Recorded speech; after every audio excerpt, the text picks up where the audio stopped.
À cause du mode de fonctionnement des grandes plateformes numériques, ce qui marche le plus, ce qui va être incité par les systèmes algorithmiques, c'est ce qui crée du clash, qui crée de la révolte, un peu de polémique, que tu sois contre, que tu sois pour. Le sensationnalisme va être incité et ça va créer cette polarisation qui existait bien avant l'arrivée d'Internet aussi, mais qui va être amplifiée en fait par ça.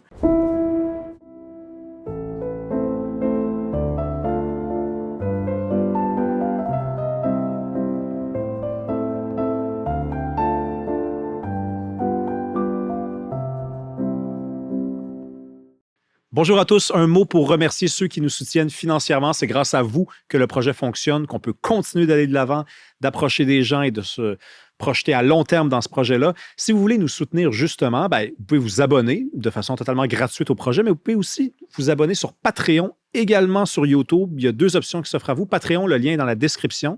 YouTube, vous allez juste en bas comme ça parce que vous êtes abonné, mais vous avez aussi rejoindre, se joindre. Vous pesez là-dessus et dans les 2 cas, ça vous donne accès aux épisodes 3 semaines d'avance sans publicité ainsi qu'à du contenu exclusif. Sinon, à mardi prochain. Merci. Bonjour à tous, bienvenue à un nouvel épisode d'Il reste du monde. Je le répète plus parce que je trouve que c'est redondant, mais vous vous rappelez l'esprit du projet. J'essaie le plus possible d'organiser des rencontres avec des gens qui ne pensent pas comme moi. C'est pas facile. Je reçois moins de réponses que je le pensais, mais à chaque fois que je réussis à obtenir le oui, l'acceptation d'un invité qui, au moins en théorie, ne pense pas comme moi, moi, je suis très content. Je fais un check comme ça. Bonjour. Jonathan Durand-Folco. Merci pour cette invitation. Je dois le dire, parce qu'il y a des gens à qui j'envoie des messages, j'ai pas de réponse. Il y a des gens à qui j'envoie des messages, ils me répondent et ensuite il y a un processus de négociation qui est entrepris pour convaincre la personne de venir. Mm-hmm. Avec toi, j'ai pas eu besoin de faire ça. Non, du tout. Mais moi, j'ai suivi ce que tu as fait un peu avant aussi.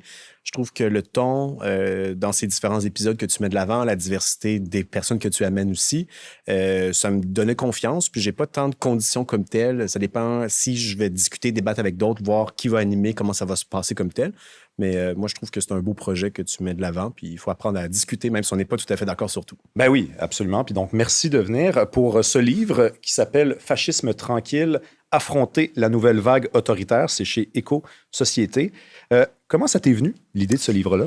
Oui, en fait, mais l'idée, initialement, c'était juste un texte assez court. L'idée de fascisme tranquille qui peut sembler un peu étrange, paradoxale, parce qu'on sait que dans l'histoire, si on remonte à Mussolini, Hitler notamment, le fascisme, c'est des régimes autoritaires brutaux. On pense à des camps d'extermination, les chemises brunes, les chemises noires. C'est hyper dynamique, brutal. Mais en même temps, je me suis dit, qu'est-ce qui nous amène à ce point extrême-là? Il y a des choses, il y a différentes étapes progressivement qui peuvent nous mener tranquillement dans ces zones-là plus extrêmes.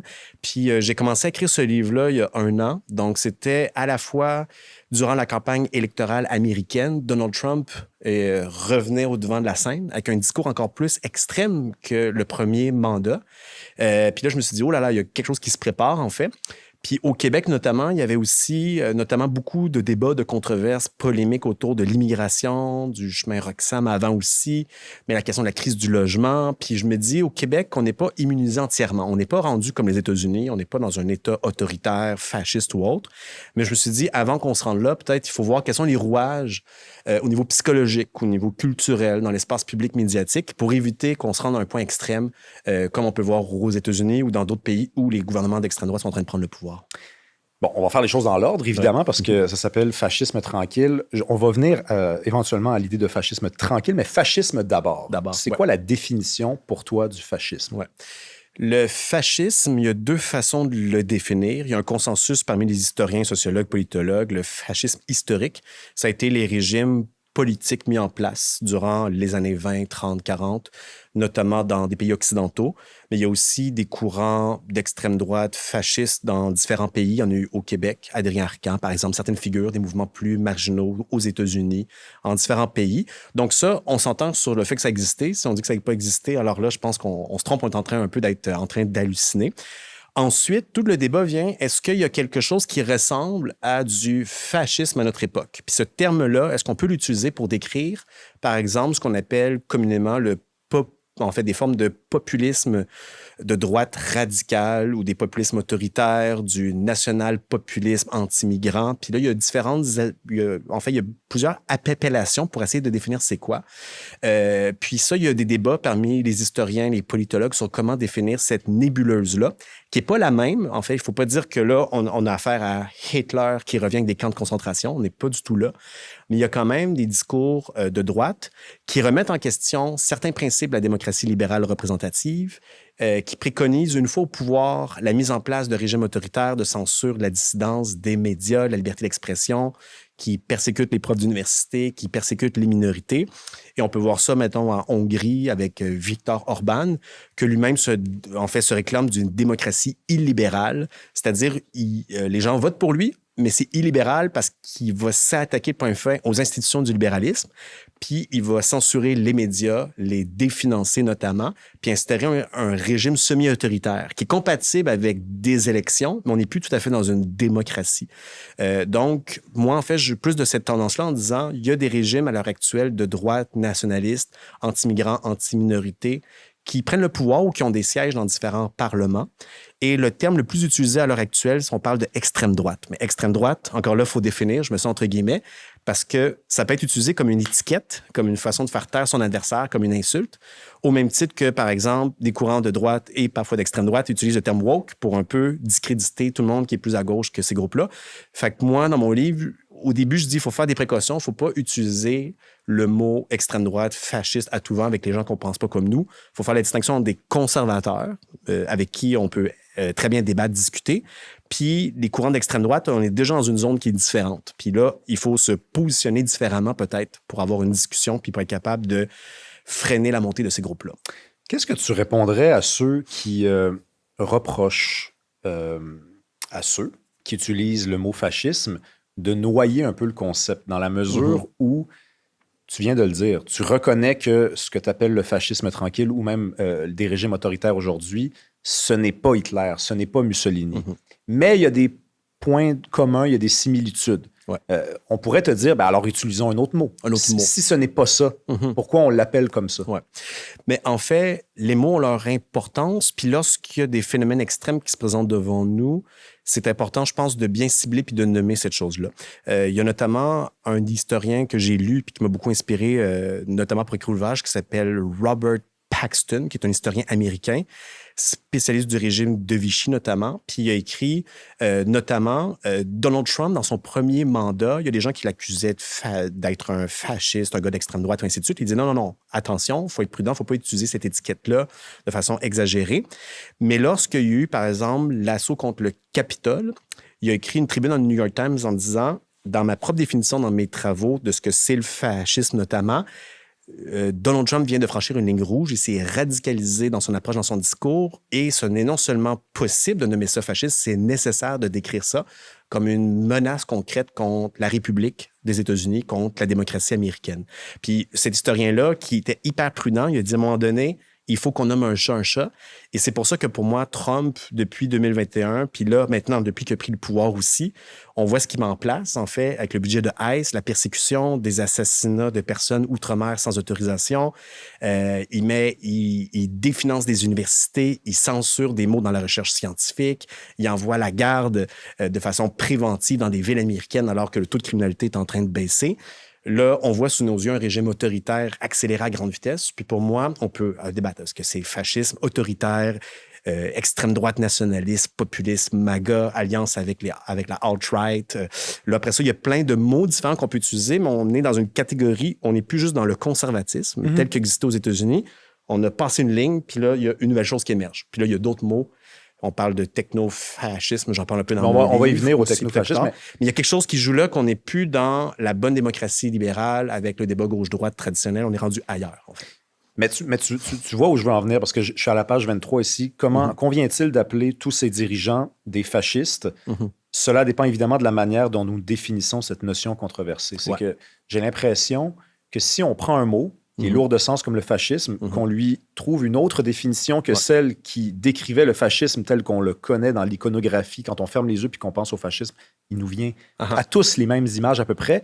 Ben là, après, si on change de définition, ben on peut l'utiliser le mot fascisme, mais on vient quand même de changer la définition. Ouais, je comprends, c'est ça, d'avoir une définition trop large, élastique, qui fait qu'on englobe trop de choses qui sont dissemblables. Mais je crois qu'on pourrait réserver, puis je le fais un peu dans mon livre aussi, le mot fasciste pour la partie la plus à droite du courant de l'extrême droite. Donc, dans la grande famille de l'extrême droite, il y a un courant qu'on appelle le populiste de droite radical qui se présente aux élections, qui essaie de se normaliser notamment. Si on donne des cas en France, Marine Le Pen, le Rassemblement national, Jordan Bardella, Éric Zemmour notamment, Reconquête. Est-ce que ce sont des fascistes pour toi? Ils font partie de l'extrême droite, mais c'est pas des fascistes au sens étroit du terme, parce que des gens qui sont encore plus à droite ou à l'extrême droite qu'eux.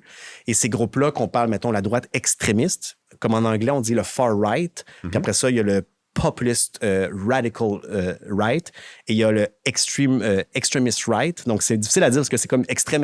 C'est le plus extrême des extrémistes, en fait. Puis ces courants-là, c'est des suprémacistes blancs, des néo-nazis, des néo-fascistes qui se réclament explicitement de Mussolini, de Hitler. Et ces gens-là existent. Puis, il y a des combats de rue, notamment en France. Il y a des courants d'extrême droite. Au Québec, on a eu ces groupes-là de droite extrémiste, Atalante, par exemple.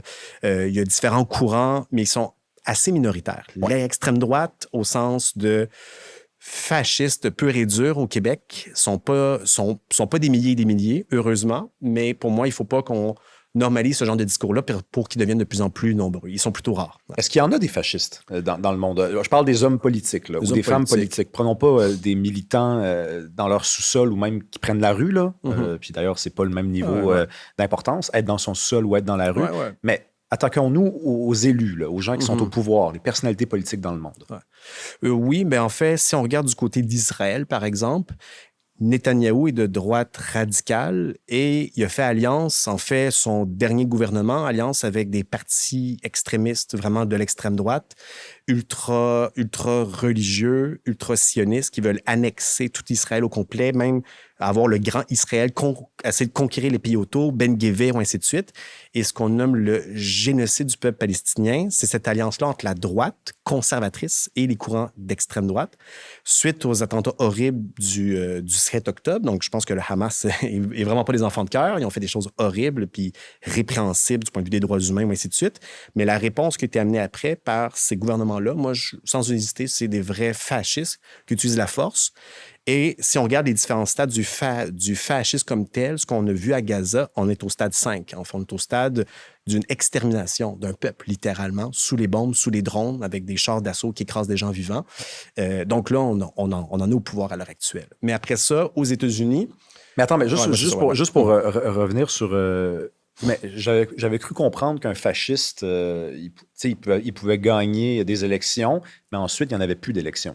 Un fasciste... Pas nécessairement, non? en fait. Non, mais en fait... Parce qu'il va y avoir des élections sous peu, là, en Israël. Oui, c'est ça. Mais si on regarde, on a souvent l'idée que pour être fasciste, c'est être contre les élections puis instaurer immédiatement une dictature comme telle. Si on pas regarde, immédiatement, mais éventuellement. Mais ça, c'est dans un processus. Puis Mussolini, par exemple, puis là, il y a la télésérie que je recommande. J'ai juste écouté le premier épisode jusqu'à maintenant de Mussolini, l'enfant du siècle, le fils du siècle, qui, on voit au début, il se présente aux élections, en fait, comme tel. La marche sur Rome, notamment, c'était une façon de faire pression contre le gouvernement. Mais suite à ça, les différents partis au pouvoir lui ont donné la clé du pouvoir. Même chose pour Hitler aussi. Hitler, il y avait un coup d'État qu'il avait essayé de faire, ça n'a pas fonctionné. Il s'est présenté aux élections, il a été aux élections, il était minoritaire et par des jeux de parlementarisme. Mais après ça, ce qui est arrivé, c'est aussitôt qu'il y a eu l'incendie du Reichstag, c'est là qu'il a mis en place un État autoritaire, policier, une dictature. Puis là, ça a été une radicalisation de ce régime-là. Mais Hitler, c'est pas juste à ce moment-là qu'il est devenu fasciste nazi. Il l'était dès les débuts. Mais c'est rendu à un stade où là, il a pris tous les pouvoirs entre ses mains. Puis c'est une forme de concentration extrême du pouvoir. Puis c'est pour ça que je dis, en fait, le fascisme... Comment on peut dire que quelqu'un l'était avant qui commettent véritablement le geste qui le rend fasciste? Oui, mais excellent point. Ce qu'il faut faire, c'est distinguer aussi entre le fascisme comme régime politique institutionnalisé autoritaire. Là, c'est le fascisme pleinement constitué, développé dans sa forme ultime. Mais après ça, le fascisme, pour qu'il se rende là, il y a des processus, il y a une psychologie autoritaire, notamment, qui est une disposition à adhérer à ce genre d'idées-là. il y a des discours, des mythes, des récits qui contribuent à faire en sorte que ces discours-là deviennent acceptables par la majorité des gens.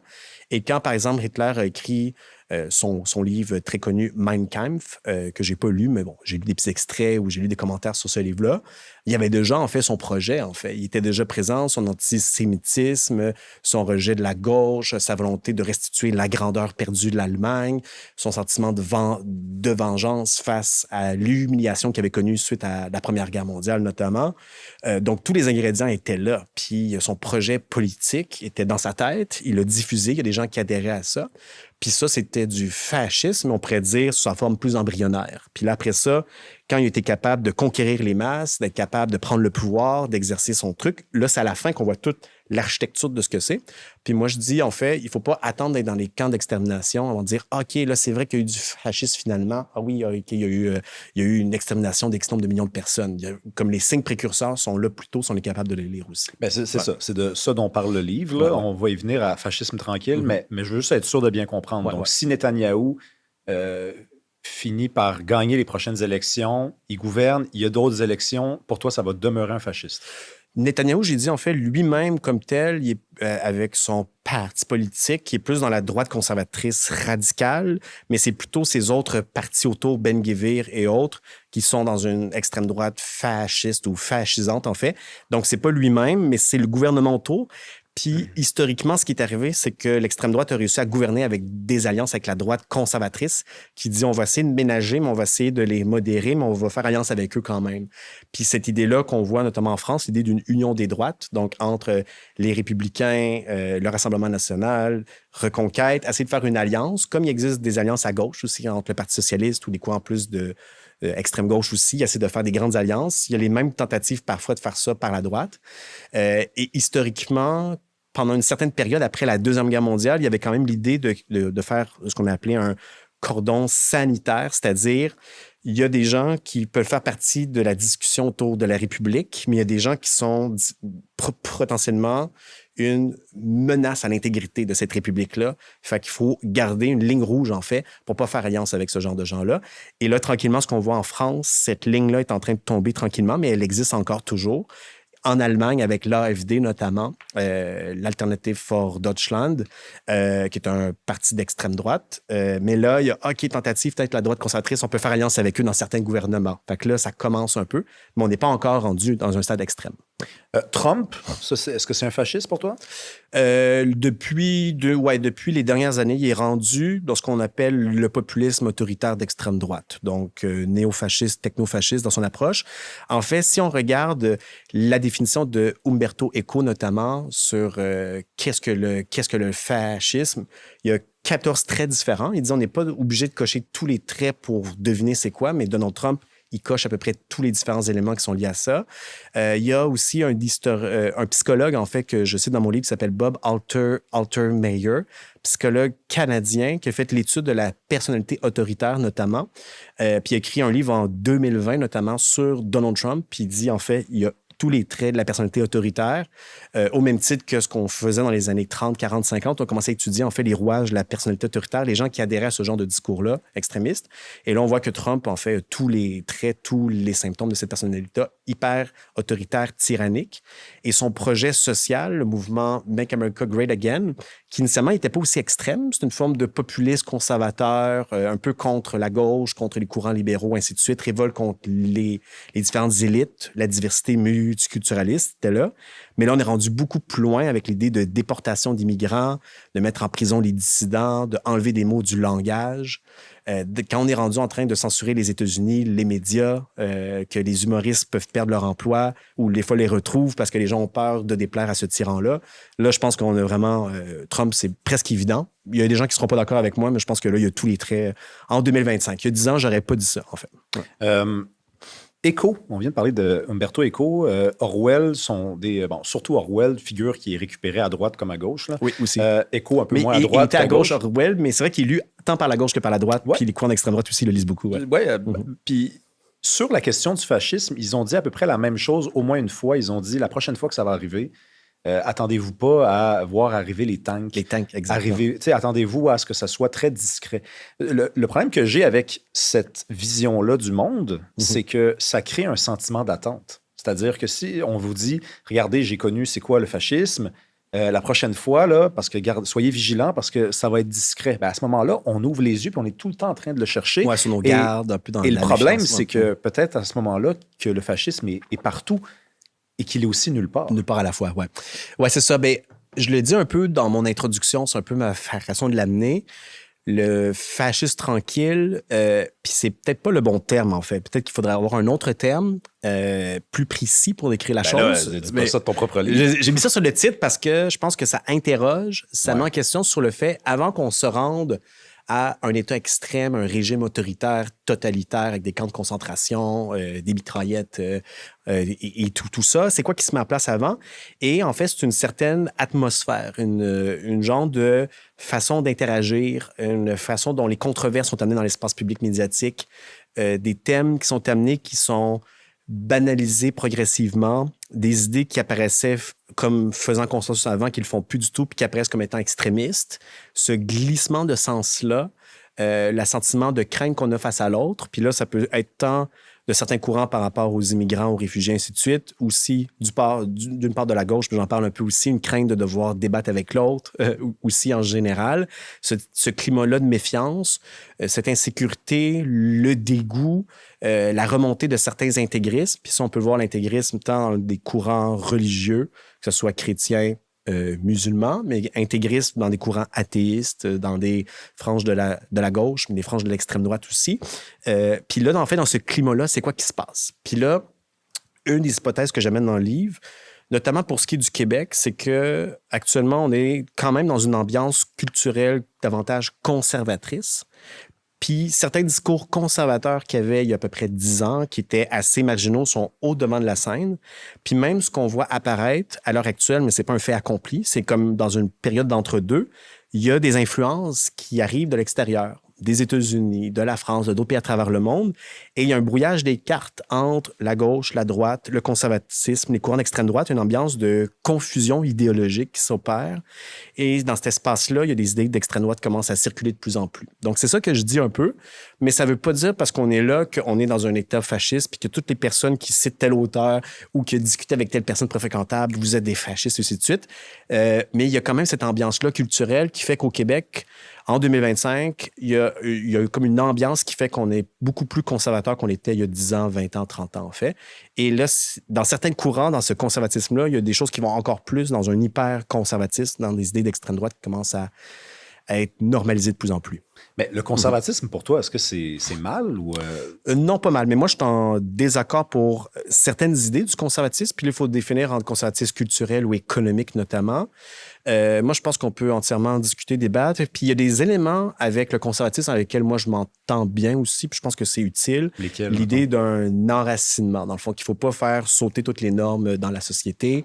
Je pense qu'il faut avoir un certain équilibre. Je pense qu'il faut avoir une diversité dans les expressions des formes de vie, une liberté extrêmement grande pour les individus pour exprimer leur être, leur identité de genre s'ils veulent, leur identité culturelle et ainsi de suite. Mais on ne peut pas dire à tout le monde qu'il faut constamment être différent pour être cool, pour être accepté. Puis il y a des gens qui s'attachent à des rites, à des traditions, à des façons de faire. Et je pense que, par exemple, le Québec auquel moi je m'attache beaucoup, il y a une richesse culturelle, puis il faut protéger la langue, la culture comme telle. Puis il y a des éléments du conservatisme qui défendent ça, puis moi, je suis entièrement d'accord avec ça. Donc, moi, je trouve ça bien. D'autres éléments, par exemple, là où je m'entends moins, c'est quand on veut faire certaines réformes en termes de distribution de la richesse. Là, c'est plus le conservatisme économique, fiscal notamment. On dira non, c'est trop d'intervention de l'État, on prend de l'argent des contribuables. Moi, je dis non, il faut partager les richesses beaucoup plus, puis c'est une minorité qui est en train de s'enrichir. Puis dans le conservatisme plus culturel, identitaire, l'élément que j'aime moins, c'est que ça crée une tension, polarisation entre majorité-minorité. Puis même les gens qui vont avoir un discours nuancé d'interculturalisme en disant qu'il faut un noyau culturel fort pour la majorité, mais il y a des minorités, puis il y a comme une danse à avoir entre les deux, un équilibre. On va dire, ah non, ça, c'est du multiculturalisme. Il faut avoir un modèle d'assimilation, d'intégration, puis il faut que les arrivants fassent comme nous. Ça, je suis comme, OK, non, on est en train de glisser dans un sens qui peut venir à des cas plus extrêmes par la suite. Il ne faut pas qu'on aille trop dans cette direction-là, puis on braque des gens qui pourraient faire partie de la culture ici, par exemple. Donc, le conservatisme, pour moi, on peut encore discuter, débattre. Mais après ça, le conservatisme, si on va plus loin, il y a d'autres idées. Il y a des gens qui se radicalisent davantage puis empruntent des thèmes de l'extrême droite parce qu'ils trouvent que les conservateurs sont trop soft, sont trop mainstream, par exemple. Puis là, ils vont défendre des idées encore plus contre la démocratie, l'égalité. Puis c'est ça, ouais. Qu'est-ce qui cause le fascisme? Parce que dans le livre, il y a beaucoup question de sentiment de. C'est-à-dire, sentiment, ouais. Oui, parce que je trouve ça habile de ta part, parce que sentiment de, c'est pas une façon c'est une façon de dire c'est pas forcément vrai ce que les gens ressentent, c'est-à-dire sentiment d'insécurité, sentiment de perdition, sentiment de voir la civilisation péricliter. Mais donc, c'est pas vrai que ça arrive. Les gens pensent que ça arrive pour toi. Mais je vois, en fait, oui, c'est une très bonne question. Je dirais, les sentiments d'insécurité doivent être validés en sens que ces sentiments-là existent puis expriment quelque chose de vrai.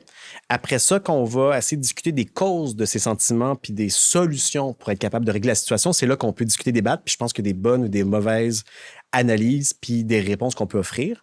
Par exemple, le sentiment d'insécurité, je pense qu'il est réel. Au niveau économique, c'est pas juste un pur sentiment subjectif, une perception fausse de la réalité. Le niveau de gens qui mangent dans les banques alimentaires à l'heure actuelle, l'augmentation du coût de la vie, le coût de l'épicerie, la crise du logement, les hypothèques, les petits propriétaires, les gens qui ont des loyers. Il y a une vraie insécurité économique, mais qui est causée, puis là, je pense qu'on manque des fois de le dire, c'est pas juste comme les immigrants qui arrivent, qui prennent nos jobs ou nos logements, c'est le mode de fonctionnement d'un système économique, de ce qu'on peut appeler la mondialisation, le néolibéralisme, le capitalisme, en fait, qui fait que les appartements, par exemple, les logements sont construits pour faire des profits au maximum. Il y a plein de tours vides à Montréal, mais qui sont vendus à des investisseurs qui viennent de différents pays ou des gens ultra riches qui ont 3, 4, 5, 10 maisons à travers le monde, alors qu'il y a des gens qui sont dans la rue. Donc, il y a vraiment ce genre de trucs-là. Puis les insécurités que les gens vivent, moi, je suis comme all-in, il faut reconnaître ça puis apporter une réponse face à ça. Puis, il y a une insécurité, je dirais, identitaire, culturelle aussi, un certain malaise qui n'est pas faux, puis que je pense que, vu que tout s'accélère dans l'histoire, notamment, ça fait en sorte, je pense qu'il peut y avoir un sentiment de perte de repère, ce qui fait qu'on veut s'enraciner, avoir une boussole, avoir un sentiment d'appartenance. Puis là, les sentiments d'appartenance peuvent se prendre à différentes échelles. Il y a des gens qui s'identifient plus à un groupe. Ah, je m'identifie comme femme, je m'identifie dans ma communauté d'où je viens, par exemple, si je ne viens pas du Québec, de telle origine. Je m'identifie au Québec, je m'identifie à autre chose. Donc, ces quêtes d'identité-là, je pense qu'ils sont entièrement légitimes. Mais après ça, c'est comment on les construit puis comment on les fait cohabiter ensemble. Puis c'est là que, par exemple, lorsqu'on dit la principale cause de la crise économique actuelle puis votre insécurité, c'est à cause des woke, c'est à cause des immigrants ou des personnes trans. Là, j'exagère, mais il y a littéralement des gens qui défendent ça, ces médias sociaux, dans l'espace public médiatique. Je veux dire, on est en train d'attribuer la mauvaise cause à un vrai problème, un vrai enjeu social. Puis, donc, il faut bien voir, en fait, cette insécurité-là, c'est un des ingrédients du fascisme comme tel, mais c'est pas le seul aussi. Je pense, puis il y a un autre ingrédient dans la transformation des espaces numériques, notamment, même si initialement, les médias sociaux ont permis d'élargir l'accès à l'espace public médiatique. Maintenant, ce qui est cool aussi avec des outils comme ça, technologiques, on n'a pas besoin d'être un milliardaire pour être capable de produire des émissions, de diffuser des idées. Donc, il y a eu une forme d'élargissement de cet espace-là, circulation de l'information, pluralité des voix. Mais à cause du mode de fonctionnement des grandes plateformes numériques, ce qui marche le plus, ce qui va être incité par les systèmes algorithmiques, c'est ce qui crée du clash, qui crée de la révolte, un peu de polémique, que tu sois contre, que tu sois pour. Le sensationnalisme va être incité et ça va créer cette polarisation qui existait bien avant l'arrivée d'Internet aussi, mais qui va être amplifiée en fait par ça. Et ça contribue aussi, en fait, les groupes de droite et d'extrême droite. Puis là, je fais une distinction entre les deux, mais les deux s'en servent très bien, des outils numériques pour propager leur discours. Et moi, ce que je dis, mais il faudrait que les forces du centre, de la gauche et autre chose utilisent ça aussi, puis mènent ce débat d'idées dans cette sphère-là. Mais actuellement, ça pousse quand même beaucoup de gens à adhérer à des idées de droite de plus en plus fortes. La droite utilise beaucoup les réseaux sociaux, les podcasts notamment, beaucoup. Parce que la gauche est présente dans l'université beaucoup plus que la droite. Un peu plus. Proportionnellement, on pourrait avoir des statistiques un peu plus, je dirais. Un peu plus. Pas beaucoup plus. Beaucoup plus, ça dépend des départements, ça dépend des histoires. Dans les sciences professeurs humaines, de droite en sciences sociales au Québec, j'en connais pas. Là. Ils sont plus minoritaires. Mais Jacques Beauchemin, par exemple, à l'UQAM, à la retraite peut-être. Il y a quelques professeurs de droite. Moi, j'ai lu des professeurs de droite ou qui ne s'identifient pas comme droite, mais c'est vrai qu'ils sont minoritaires dans les départements. Puis C'est vrai que les professeurs d'université, dans certains départements de sciences humaines, sciences sociales, dont moi je suis, par exemple, je suis prof d'université, je suis dans un département aussi d'innovation sociale qui a la mission de changer la société dans une perspective de justice, de transformation. Évidemment, entre nous, on est plutôt des gens orientés, mais on n'est pas tous pareils, mais on est dans un spectre progressiste, on pourrait dire aussi. Mais j'ai d'autres professeurs dans d'autres départements qui sont plutôt hostiles à nos idées, mais on est capable de bien discuter entre nous. On s'entend bien, on va prendre un café ensemble, on jase. Donc, il y a des profs conservateurs dans mon université, il y en a tout plein, puis on jase bien ensemble. Mais je dirais que moi, par exemple, je suis un des, pas rares professeurs d'université, mais il n'y en a pas des milliers, ou pas des milliers, j'exagère, mais il n'y en a pas des centaines même qui prennent la parole publiquement. Beaucoup, en fait. Je pense que les profs d'université ont peut-être une influence dans leur salle de classe jusqu'à un certain niveau, écrivent des livres, mais les livres que les universitaires produisent, puis les universitaires qui sont engagés dans l'espace public médiatique, même au Québec, moi, je pense qu'on j'ai une émission de radio, je pense que je parle à un professeur d'université par jour. Là. Donc, ouais, OK. Mais c'est bon, tu les recrutes, tu vas les voir dans le plein de domaines, mais est-ce qu'ils sont principalement à gauche, selon ton spectre? Oui, bien sûr. En fait, honnêtement, là-dessus, on ne sera vraiment pas d'accord. Je pense pas qu'il y ait que quand même, en proportion, je serais d'accord qu'il y a plus de profs d'université de tendance progressiste au sens large que de profs plus à droite. J'espère sociologiquement, mais après ça, je dois avoir l'enquête empirique, mais je le constate, mais je n'ai pas fait d'enquête avec des chiffres pour trouver ça. C'est quoi l'extrême gauche pour toi? C'est toi-même qui as utilisé l'expression tantôt. Je ne m'attendais pas à ce que tu l'utilises. Souvent, je remarque que les gens qui dénoncent l'extrême droite, qui dénoncent le populisme de droite, qui dénoncent le fascisme, reconnaissent pas qu'il y a une telle chose que l'extrême gauche. C'est quoi ta définition de l'extrême gauche, puis c'est quoi son incarnation au Québec, par exemple? Mais en fait, très bonne question encore une fois. Puis moi, je pense que l'étiquette, on peut distinguer entre gauche radicale, extrême gauche, ultra gauche. Puis il y a des termes différents, mais c'est souvent utilisé de la même façon. C'est utilisé un peu n'importe comment, mais il y a des groupes réellement existants qui défendent ça. Par exemple, moi, quand je dis, la gauche radicale, c'est Louise Arel ou les gens qui critiquent le Parti québécois ou la CAQ pour ses politiques d'immigration, même si on est libéral ou centriste, on dit, ça, c'est la gauche radicale. Je dis, on est en train de mettre beaucoup trop de gens dans ça. On accuse parfois Québec solidaire d'être de gauche radicale. Il y a des tendances à l'interne au Québec solidaire, je pense, qui sont de ce courant-là, des courants écosocialistes, marxistes, anticapitalistes, des courants antiracistes, décoloniaux. Mais même dans l'antiracisme, il y a des débats, il y a des postures antiracistes libérales, plus de centre, plus réformistes. Il y en a qui sont plus dans le combat de renverser les structures d'oppression. Dans Québec solidaire, il y a quelques poches que moi j'ai rencontrées parce que j'ai fait partie de ce parti-là. Je suis plus impliqué activement à l'heure actuelle. Il y a des poches.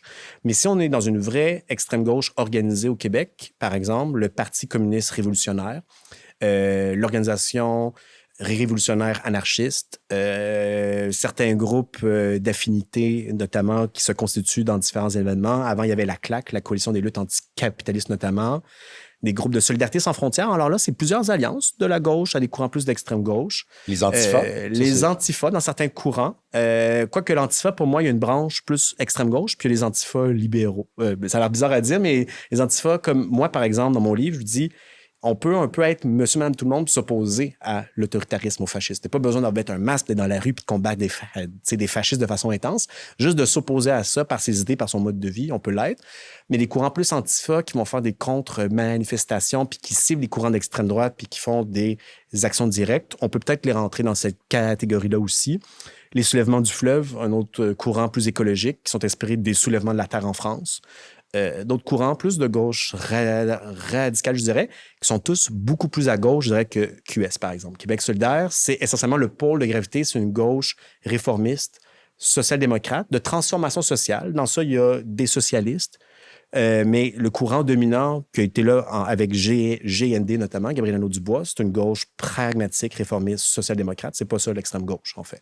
Fait que Québec solidaire, ils font dire hey, c'est l'extrême gauche, c'est du wokisme totalitaire.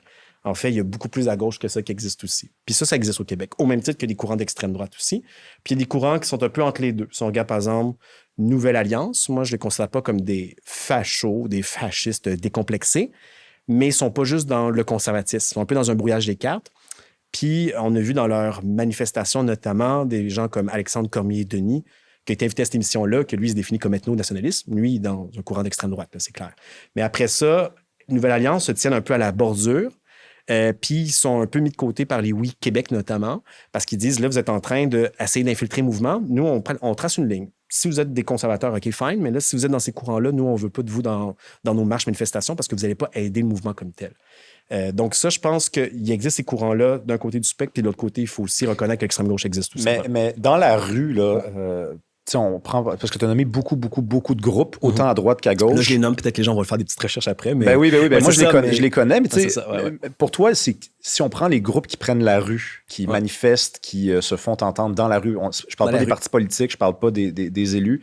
Est-ce que tu es d'accord pour dire que c'est l'extrême gauche qui est quand même la plus dans la rue?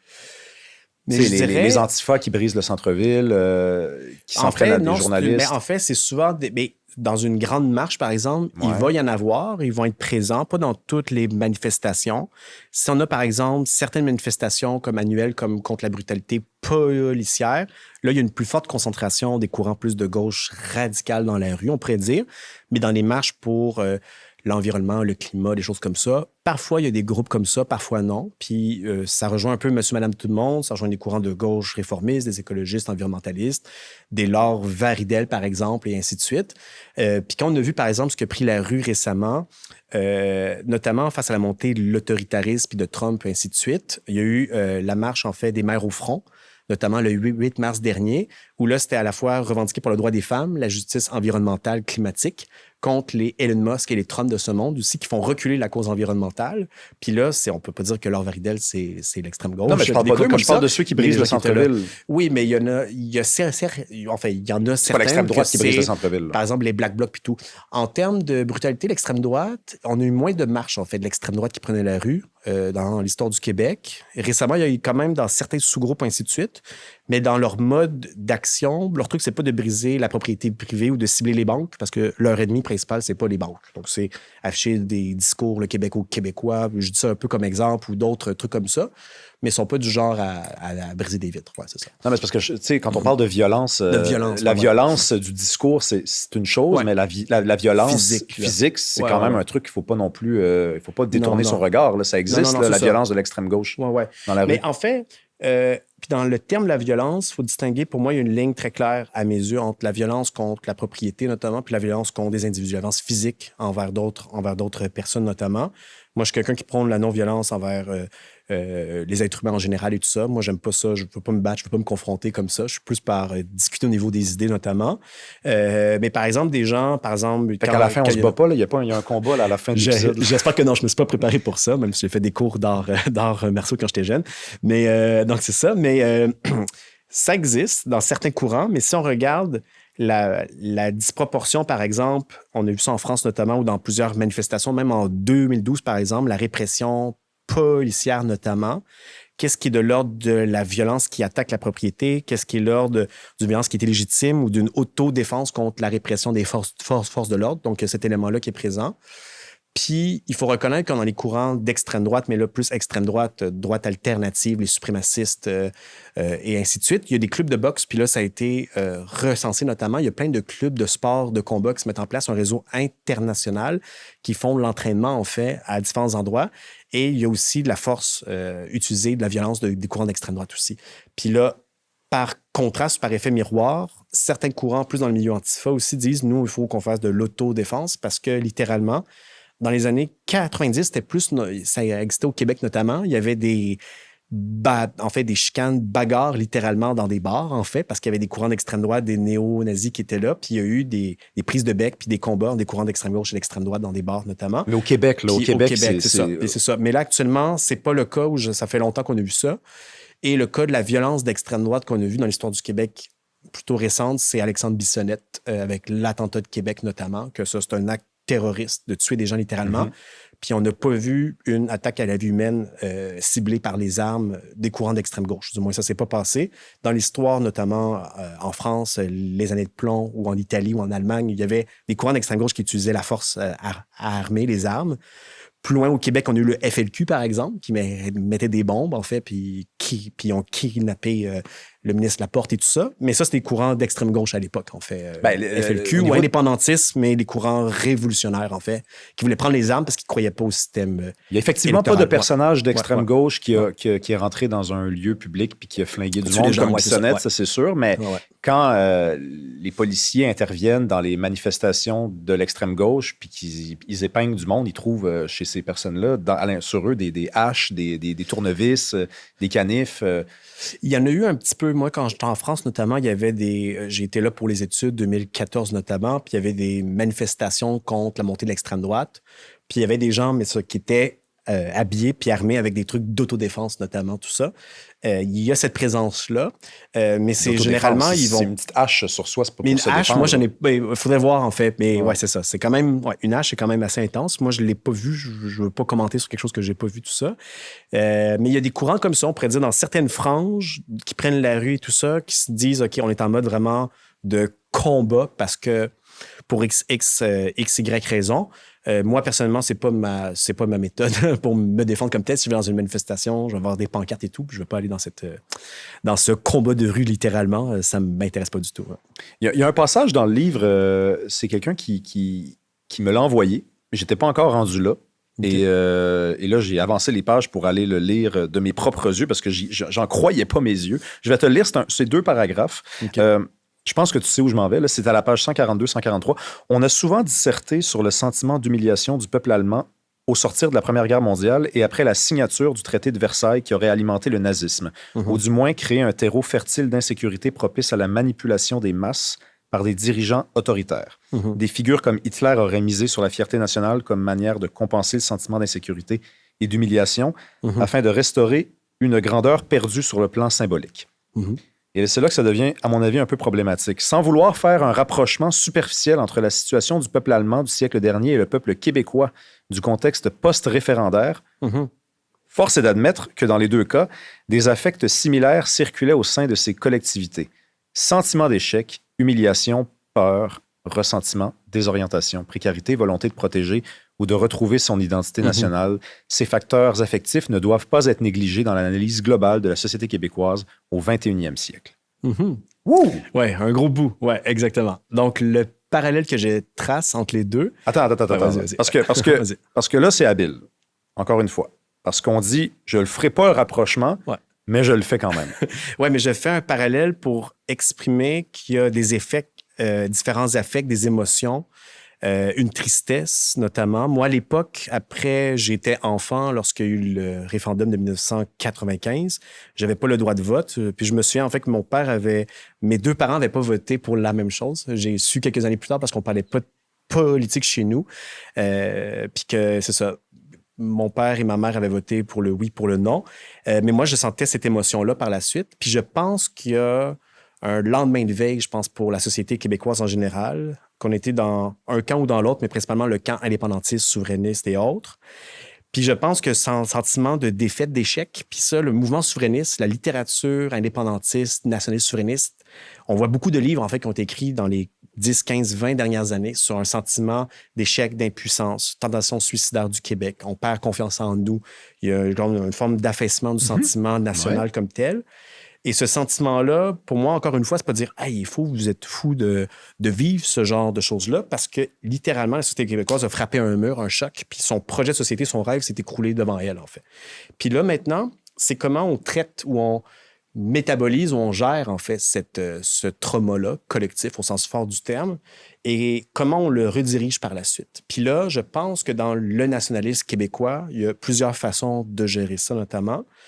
Il y a une des façons de le gérer, c'est retrouver une fierté en qui nous sommes, retrouver une capacité à reprendre confiance en nous, à dire on se crache dans les mains, comme disait Parizeau, on repart et tout ça.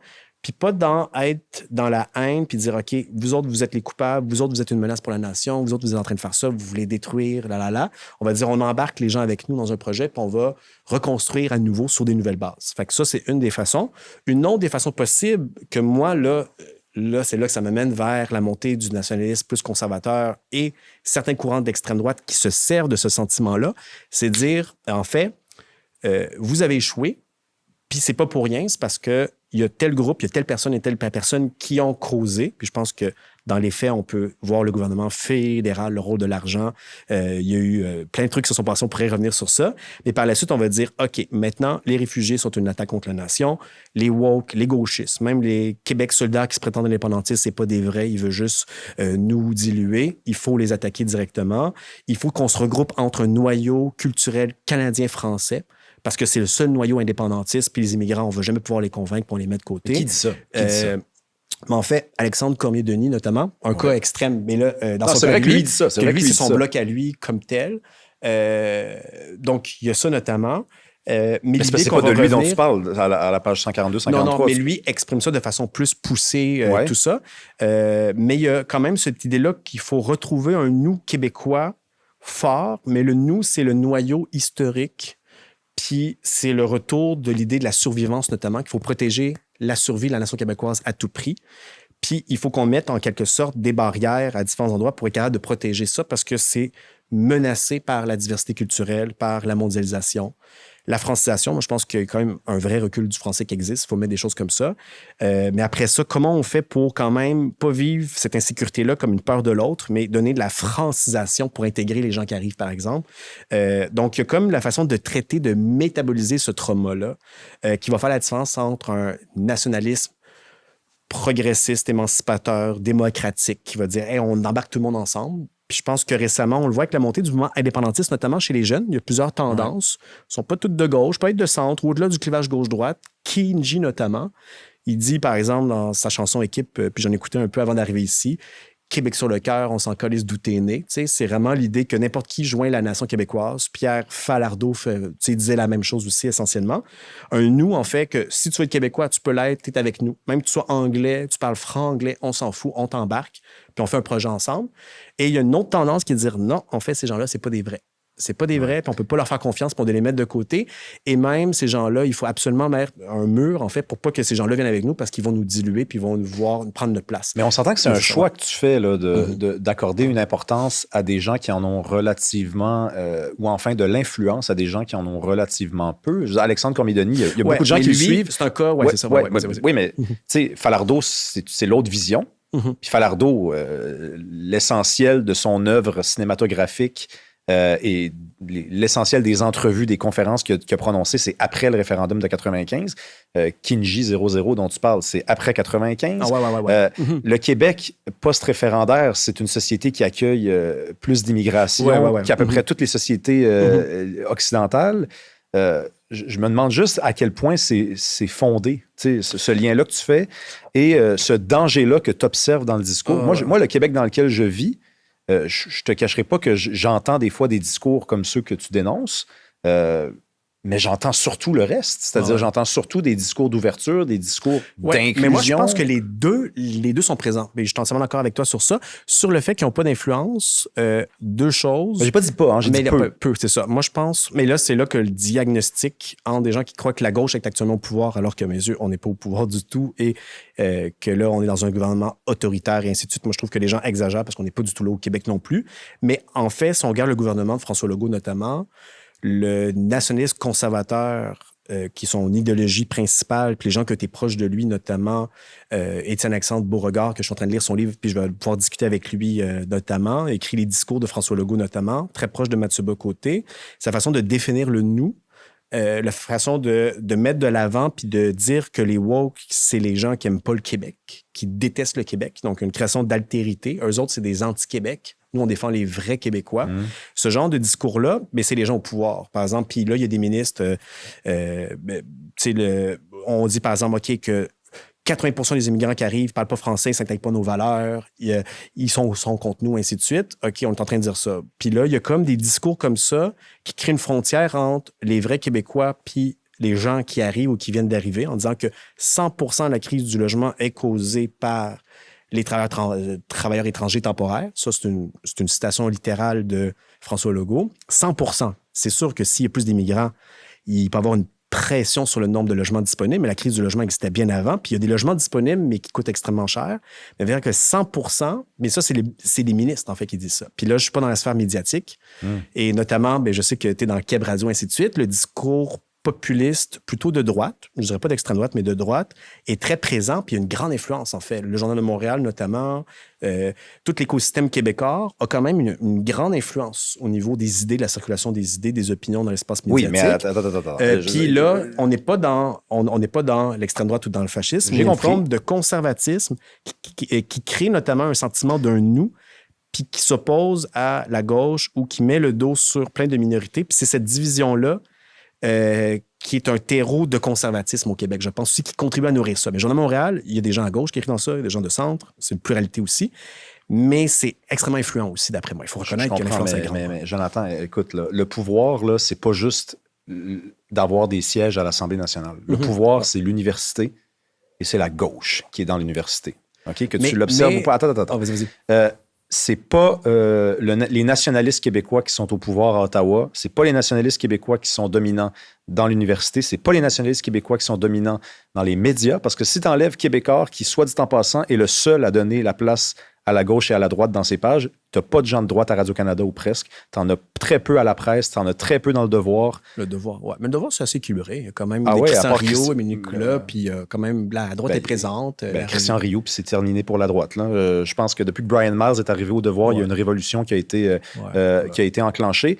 Tu sais, le pouvoir, c'est. Moi, je trouve que c'est vraiment particulier, la gauche. Lieux de pouvoir. On peut distinguer les lieux de pouvoir. Il y a les lieux de pouvoir, mais c'est parce que tu as remarqué quand même que le seul lieu de pouvoir où tu vas être capable de dire que la droite est dominante, c'est bel et bien l'Assemblée nationale.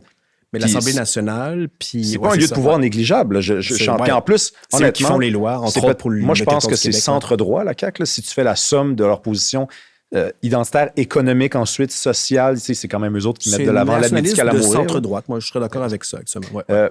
Mais ils sont au pouvoir à l'heure actuelle. Ils sont au pouvoir à l'heure actuelle, mais est-ce que tu es en train de faire semblant que la gauche n'est pas au pouvoir partout ailleurs? Partout ailleurs, non. Je crois que c'est exagéré. Puis dans la gauche, il faut voir aussi dans ce qu'on met. Si on met tout ce qui n'est pas nationaliste conservateur, qui inclut des libéraux, des centristes, jusqu'à des courants vraiment de gauche ou d'extrême gauche au complet, là, c'est comme beaucoup de gens. Je pense qu'au pouvoir, entre guillemets, si on regarde dans les grands médias, la presse, Radio-Canada ou Le Devoir à la limite et tout ça, les universités même aussi, même s'il y a des profs de gauche à l'université, c'est plutôt une forme de centre. Puis là, du point de vue de la droite, on va dire de centre-gauche ou l'approche peut-être plus libérale, on va dire diversitaire pour l'inclusion, des choses comme ça. Il va y avoir ce noyau-là. Puis c'est vrai que la société québécoise, très longtemps, à cause de la social-démocratie, à cause des luttes qui ont été faites dans le passé pour nos programmes sociaux notamment, les syndicats, quand même, qui sont attaqués de façon extrêmement forte par la CAQ à l'heure actuelle, ont un poids quand même. Les syndicats jouent un rôle dans la société. Ils ne sont pas tout puissants, mais ils ont quand même une forme de pouvoir aussi. Donc, il existe des poches quand même, mais je dirais que la société québécoise, en généralement, n'est pas à gauche dans les lieux de pouvoir principaux. Il y a des gens de gauche, des individus. On pourrait faire comme une genre de cartographie pour retrouver ça. Et c'est plutôt le centre mou, le centre néolibéral, d'après moi, qui est au pouvoir davantage. Puis après ça, une fois qu'on regarde que c'est le centre libéral qui inclut de la diversité et l'inclusion, mais qui est dans une approche très centralisatrice, qui concentre le pouvoir entre ses mains, là, après ça, il y a des groupes de droite conservateurs qui veulent remettre en question cette hégémonie-là, peut-être du centre libéral. Et il y a des gens de la gauche aussi qui disent, mais nous autres, on n'est vraiment pas au pouvoir. On regarde les intentions de vote. Donc, Québec solidaire, ça, c'est au niveau électoral. Ouais. Au niveau municipal, on peut voir, dans les grandes villes, par exemple. Bon, les grandes villes, les dernières élections municipales. C'est pas un détail. Puis là, ça dépend de l'influence, les grandes villes. Mais ça a une influence aussi, c'est ça. Donc, il y a ça notamment. Puis après ça, les plus petits villages. Donc, c'est vrai qu'il y a des forces soit centristes, soit progressistes, notamment au niveau municipal. Puis c'est un rapport de force, en fait, qui se joue, qui se balance un peu. Mais c'est symptomatique. On entend Mm-hmm. beaucoup. C'est pas la première fois que j'entends quelqu'un qui est plus à gauche, mettons, que moi, ne pas reconnaître les lieux où la gauche est hégémonique. Hégémonique, ça veut dire qu'il y a une domination sur les idées, une domination. Ah, mais dans l'université, je veux dire, c'est toi qui hallucines. Là. La gauche dans quel sens? La gauche, en sens, comment tu la définirais? Est-ce que c'est les socialistes ou c'est les gens qui sont pour la diversité et l'inclusion? Oui, ceux-là. Les socialistes? Non, les deuxièmes. Là. Les deuxièmes, oui. OK, mais si on s'entend sur ça, une forme de centrisme libéral pro-inclusion. C'est pas du centrisme, là, c'est pas du centre. Mais progressisme, OK. Oui, les progressistes. À l'aligner, les ultra-progressistes, là. Ultra-progressistes. Parce que Justin Trudeau, par exemple, on dit t'es la gauche radicale, t'es un ultra-progressiste. Du point de vue de la gauche, c'est ça que des fois, on s'entend pas sur les termes, sur un peu la déformation qu'on peut avoir. Pour moi, Trudeau, c'est un libéral qui a gouverné au centre-gauche, puis qui avait un jeu, qui avait des politiques de droite, des politiques de gauche aussi, puis il a gouverné dans une forme d'extrême-centre. Moi, je le vois plus dans un extrême-centre. Mais les gens de la droite le voient comme un gars de gauche, en fait. Ouais, mais on ne s'entendra pas là-dessus. On ne s'entendra pas là-dessus. C'est pas grave, mais comment on en sort de ça? Tu as mis un diagnostic quand même sévère. Tu as écrit un livre sur le fascisme tranquille, dans la mesure où, sans nous prédire à 100% l'idée qu'on va se rendre là-bas, tu nous dis il est en train de se passer quelque chose qui s'est passé avant qu'on se rende dans notre histoire jusque là-bas. Est-ce qu'on peut arriver à ne pas se rendre jusque là-bas? Et comment on y parvient? Oui, mais en fait, je pense qu'il faut qu'on soit capable de désamorcer des réflexes, des discours, des choses qu'on pourrait avoir tendance à vouloir faire ou à accepter comme allant de soi notamment, puis de faire bifurquer le discours dans une autre direction. Donc, il y a ça d'une part. Puis là, je veux pas nécessairement m'avancer dans le terrain. Par exemple, il y a eu la loi 21 qui a été tracée pendant un bout de temps. Moi, j'étais en désaccord, mais il y a eu le débat de société. Mais ça a été tracé. Puis François Legault disait à l'époque, en 2019, il faut tracer une ligne parce qu'il y a des gens qui veulent ça, qui veulent qu'il n'y ait pas rien du tout. Il y a des gens encore plus extrémistes que nous qui voudraient aller encore plus loin. On va tracer une ligne, ça va être là. Mais là, ce qu'on voit, c'est qu'actuellement, leur appui électoraux sont en train de s'effriter. Ils vont peut-être disparaître de la carte d'ici 1 an. Là, ils ramènent la question de l'entrisme religieux, les prières dans les rues, alors que c'est extrêmement minoritaire. Interdiction du hijab avec des éducatrices en garderie. Moi, ma fille a été avec une éducatrice en garderie. Il y en avait une avec un hijab, un sans hijab. Elle était super heureuse, faisait des sapins de Noël en bricolage pour tout ça. Fait qu'il n'y a pas de problème là. Puis là, c'est anecdotique, là, mais... C'est ça. Mais c'est anecdotique, mais là, on va plus loin, puis on glisse pour aller chercher du vote puis faire du wedge politics pendant que les services sociaux s'écroulent, pendant qu'on fait de l'austérité, pendant qu'il y a plein d'autres problèmes. Pour moi, c'est une distraction, puis il faut dire, OK, allons pas là, arrêtons de faire ça, ramenons-nous vers une ligne cohérente comme telle. Mais si le peuple veut aller là, qu'est-ce qu'on fait? Mais le peuple, l'opinion publique comme telle, c'est quelque chose qui est assez malléable. Il peut avoir une majorité potentiellement qui veut quelque chose à un instant T. Puis ça se peut que les idées changent en cours de route. Puis je pense qu'il ne faut pas absolutiser ça, mais il ne faut pas dire « Oh, le peuple se trompe, nous avons raison parce que nous sommes dans telle idéologie, puis nous avons raison. » Il ne faut pas faire ça. Mais la démocratie, c'est pas juste ce que le peuple veut à un instant T. C'est pas ça que tu fais, parce que dans le fond, si tu dis... tu viens de le dire, la CAQ perd des appuis, revient avec des politiques identitaires pour aller rechercher ces appuis-là. Donc, le peuple veut ça. En ce moment, veut pas ça, c'est la CAQ qui induit ça, en fait, puis qui fait dire, peut-être comme ça, on pourrait obtenir davantage d'appui. Puis là, ils commencent à mettre des mesures, puis on voit que ça leur fait pas remonter les trucs de sondage. Puis c'est pas une demande qui vient du peuple. Puis aussi, c'est comment on va fabriquer des controverses dans l'espace médiatique, notamment aussi. Fait que pour moi, c'est pas une demande populaire. Il n'y a pas une pétition de 100 000 personnes en disant on veut interdire le hijab dans les CPE. Non, mais quand on fait des sondages sur la question de la laïcité, la question de l'immigration, la majeure partie c'est vrai qu'il y a eu une majorité par rapport à ça, notamment. C'est ça. Ouais. L'immigration, j'ai pas vu les derniers sondages et tout ça. Puis après ça, on peut débattre de l'immigration. Il faut voir, en fait, quels sont le niveau d'immigration qui est acceptable dans la société. Il faut qu'on ait un débat de société sur ça. Moi, je suis all-in. Le seul élément que moi, je dis, faisons attention, c'est ça, comme résister à cette dérive potentielle autoritaire, c'est de mettre toutes les fautes, tous les problèmes sur l'augmentation de l'immigration comme si c'était la cause ultime de tous nos problèmes. C'est ça, je pense, qui est la dérive. Mais parler d'immigration, de combien on en veut, comment on les intègre bien, comment on francise les gens, est-ce qu'on fait une place, puis on est capable d'avoir un échange interculturel. Ils vont apprendre à devenir Québécois, Québécoises. Nous, on peut apprendre de leur culture en même temps. Ça se fait dans les deux directions. Cette chose-là, c'est super. Fait qu'il faut avoir ce genre de discussion-là encore, je pense. Puis je pense que à la fois la gauche, le centre et la droite peuvent discuter, débattre sur ça.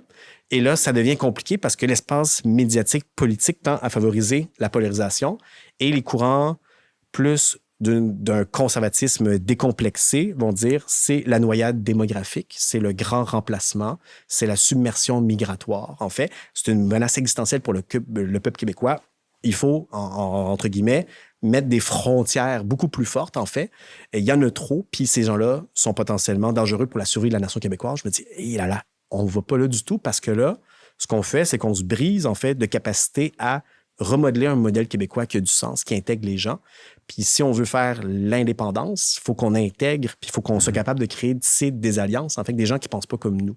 Fait qu'il y a comme cet élément-là qu'il faut prendre soin du nous, Puis le soin du nous, c'est à la fois le nous du Québec historique qui a existé, mais le nous québécois qui se transforme à travers l'histoire puis qui est en train de devenir déjà autre chose. Puis c'est pour ça, en fait, je pense qu'il faut faire ce genre de choses-là. Mais après ça qu'on débat, qu'on s'accuse mutuellement d'étiquettes de woke, de raciste, de xénophobe, de raciste, de fasciste, de néo-gauchiste, c'est sûr que mon livre, en fait, un des effets pervers que je vois qu'il peut avoir, c'est, puis je l'ai dit au début, utilisez pas ce terme-là dans toutes les sauces, puis quelqu'un qui cite telle personne, accusez-les pas de fascisme, mais il y a peut-être des gens qui vont faire ça quand même. Anyway. Mais bon, ça, c'est un risque peut-être qu'on pourrait trouver. Merci, Jonathan Durand-Folco. Merci. Merci à vous d'avoir été là. Si vous avez aimé ça, vous pouvez aimer la vidéo, vous pouvez la commenter, vous pouvez la partager. Si vous voulez accéder aux épisodes d'avance, 3 semaines d'avance sans publicité, il y a 2 options qui s'offrent à vous. Il y a Patreon, le lien est dans la description. Sinon, vous pouvez vous joindre à l'aventure. Vous allez voir à côté de abonner, c'est marqué rejoindre. Vous pesez là-dessus. Sinon, à mardi prochain.